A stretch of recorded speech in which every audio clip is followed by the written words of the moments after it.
السلام عليكم حبايبي. اليوم بنتعلم كيف بنصلح الخبز الملوح. المكونات اللي راح نحتاجها الآن: الخبز الملوح، معنا كوبين دقيق أحمر، 3 أكواب دقيق أبيض، كوب ماء، يمكن ما نحتاجه كامل بس بنشوف كيف، وملح. بنبدأ نحط الدقيق الأبيض، الأحمر بدأنا والآن الأبيض،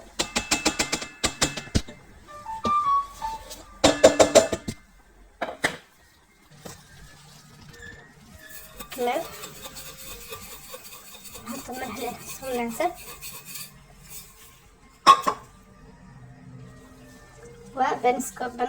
بنخلطهم مع بعض، نخلط الدقيق مع بعض. طبعا تقدروا تصلحوا دقيق أبيض بس، لكن بيكون معاكم مرة مطاط الخبز. تقدروا تصلحوا دقيق أحمر فقط بس بيكون يتفتت زيادة. هذا أحسن لما تعملوا سوا نفس القوام، مثلا نفس الكمية دقيق أبيض نفس الكمية دقيق أحمر، أو الأفضل إنه تكسر الأحمر عشان يكون أكثر صحي.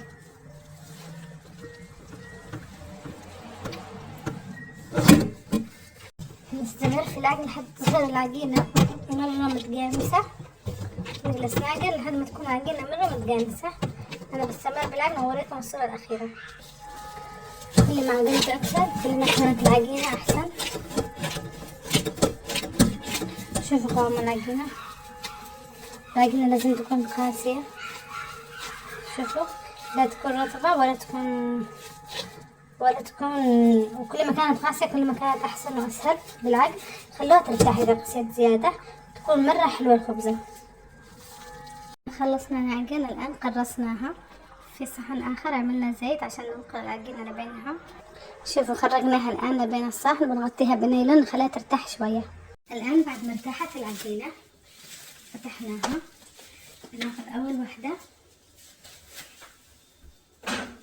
عملنا هنا زيت زيتون، بنعمل على الأرض عشان نقدر نفتح الخبزة. معنا هنا زيت زيتون ومعنا زبدة. تقدروا تعملوا سمن، في سمن بلدي أو سمنة القمرية. تمام، نفتح الخبزة أقصى حد نقدر. كل ما فتحت الخبزة كبيرة كل ما كان طعمها حلو.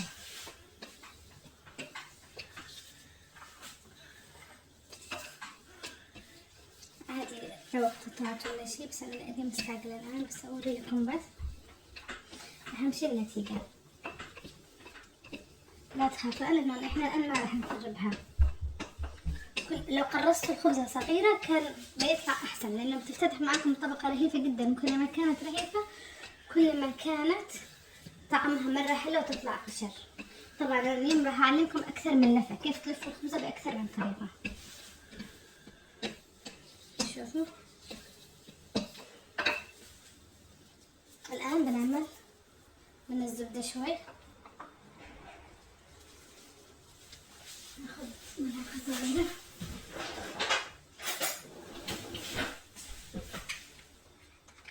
عشان نعمل من الزبدة.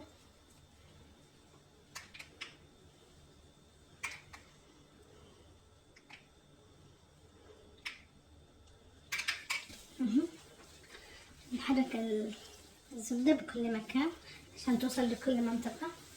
طيب الطريقة الأولى إن احنا نلف للوسط. شوفوا هذه الطبقة الأولى نلفها للوسط لهنا، ونعمل هنا كمان زبدة. ممكن تعملوا زيت زيتون فقط إذا تريدوا تكون صحية، تمام. وهذه نلفها للوسط. شوفوا كيف، حتى لو زادت ممكن تعملوا كذا. وتعملوا هنا زيت كمان،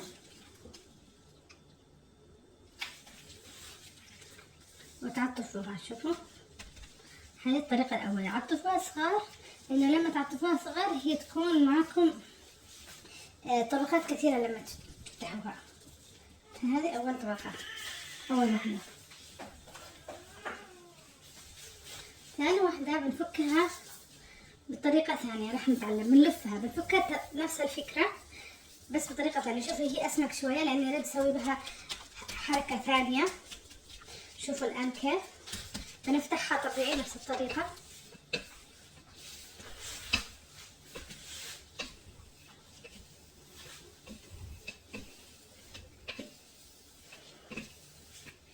لكن كل ما فتحته أكثر كل ما كانت الخبزة أحسن. هذه بنسوي فيها خبز، بنسوي فيها حبة سوداء تطلع طعمها حلو. شوفوا بنرش زبدة،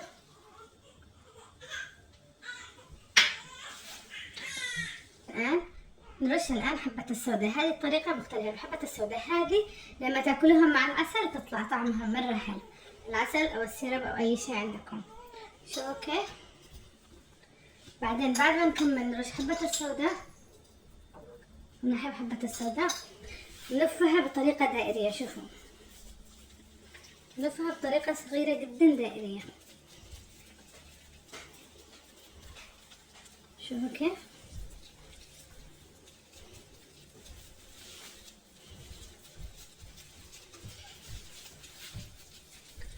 نستمر نلفها بطريقة نستمر.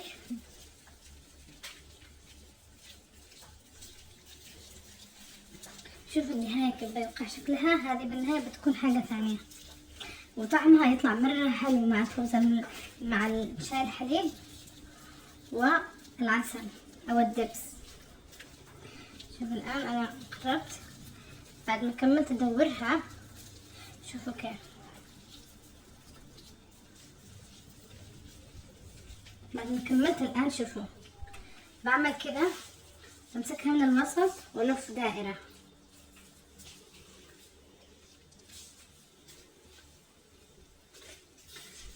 عشان هنا ما تفتك أدخل هذه النهاية أدخلها في الوسط هنا.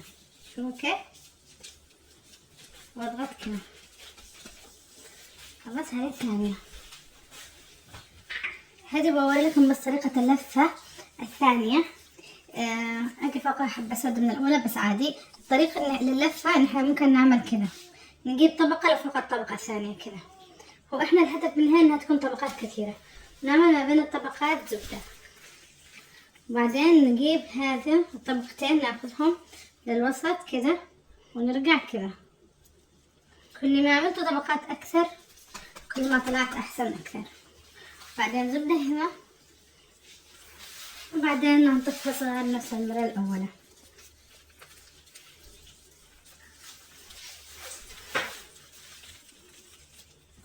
وخلاص. شوفهم الآن قدهم معطفات جاهزة.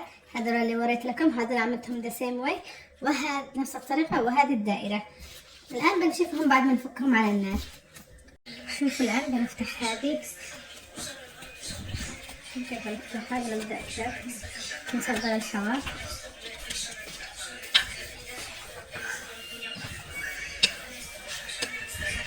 نمسكها من الجوانب.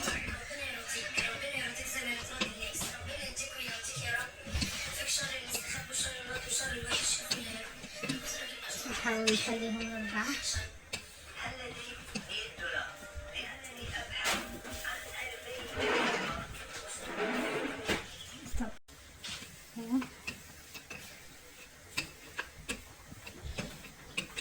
نحاول بس الأطراف نخليها خفيفة.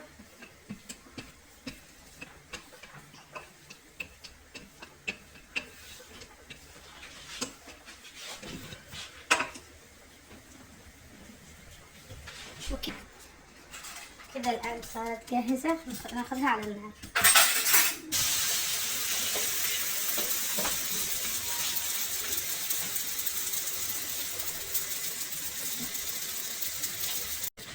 شوفوا الآن قلبناها بنفس الطريقة.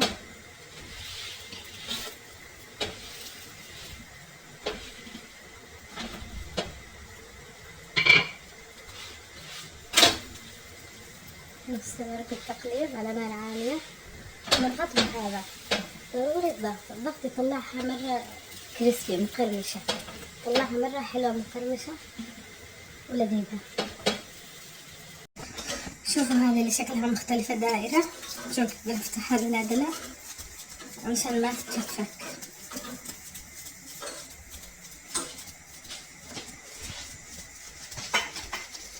هذه بنستخدم هذا دلادلة، لازم نكون عليها دلادلة لأنها بتوقف التكتك.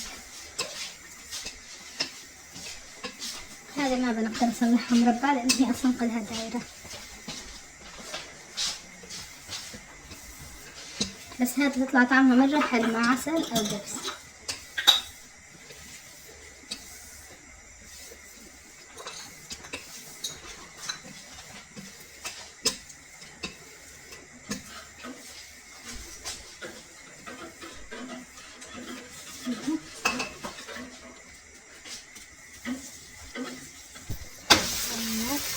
نحطها على النار.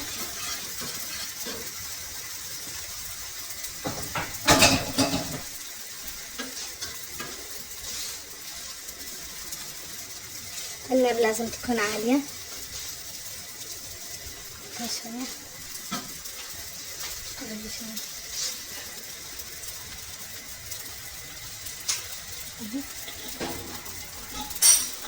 أول ما تبدأ نمشي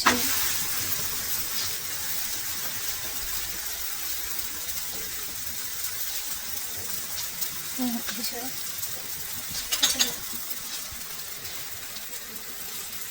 تقلي نفس طريقة التقلية بالضغط.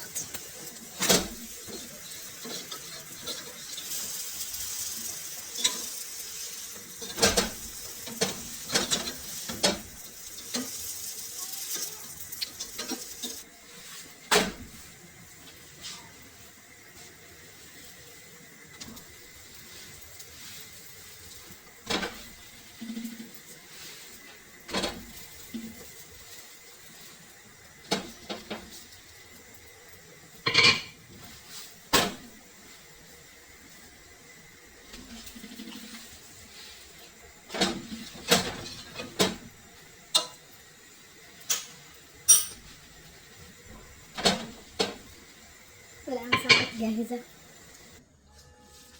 والآن صار جاهز.